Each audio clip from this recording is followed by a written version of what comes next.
अरे दोस्तों, स्वागत है आप सबका स्टोरी टेल्स चैनल पर मजेदार और रहस्यमयी कहानियों की दुनिया में।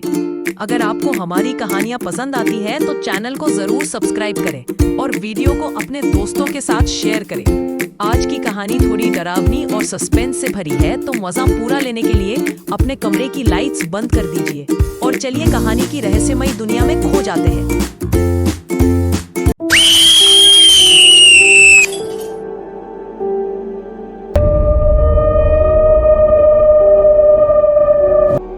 गांव कालीसराय के पास 100 साल पुरानी हवेली थी, जिसके पास कोई नहीं जाता था। लोग कहते थे वहां से हर रात घंटी बजने की आवाज आती है, जैसे कोई पुराना घड़ी साज अब भी समय नाप रहा हो। आशा और नील को डर नहीं लगता था, वे दोनों बहुत ही जिज्ञासु थे। एक शाम झुनझुन तोते ने अचानक कहा, अगर साहस है तो हवेली जाओ, वहां सच्चाई सो रही है। रात को बिना किसी को बताए दोनों बच्चे हवेली की ओर निकल पड़े। हवेली का दरवाजा जंग लगा हुआ था, लेकिन अपने आप खुल गया। अंदर झूमर हिल रहे थे, खिड़कियां बंद थी, फिर भी हवा चल रही थी। और सबसे अजीब एक पुराना घड़ीघर था जो पीछे की ओर चल रहा था। नील ने कहा, यह जगह वक्त को पीछे ले जा रही है। हवेली के अंदर एक कमरा था जिसमें लिखा था, जो भूल चुके वही लौट सकते हैं। अंदर एक आदमी बैठा था, सफेद बाल बिना पलक झपकाए घूरता हुआ। वो बोला, मैं हूँ मास्टर ग्रे। मैं यहाँ 77 साल से फंसा हूँ। अगर तुम मुझे नहीं निकालोगे, तुम्हारी यादें धीरे धीरे गायब होने लगेंगी। आशा का दिमाग घूमने लगा, क्या ये सपना है या कोई जादू?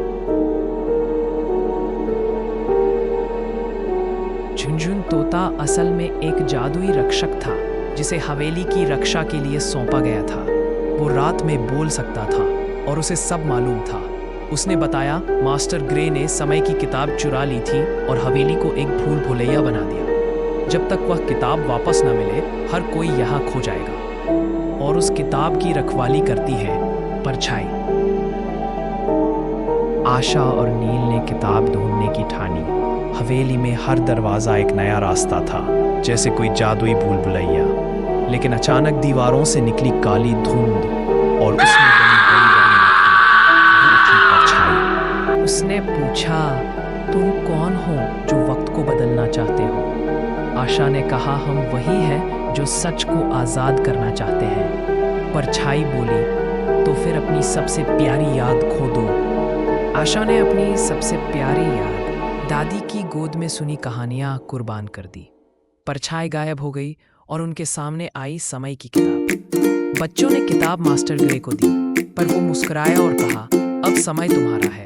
हवेली की दीवारें हिलने लगी, झूमर गिरा और फिर सब कुछ शांत हो गया। आंखें खुली, दोनों बच्चे अपने घर के बाहर थे।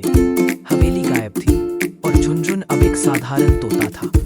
आशा को अब दादी की कहानी याद नहीं थी, पर एक नई कहानी उसने खुद बना ली थी। नियम की तरह सोचो, यदि तुम्हें एक जादुई शक्ति मिल जाती हवेली में, तो तुम कौन सी शक्ति चुनते? हमें कमेंट में बताओ।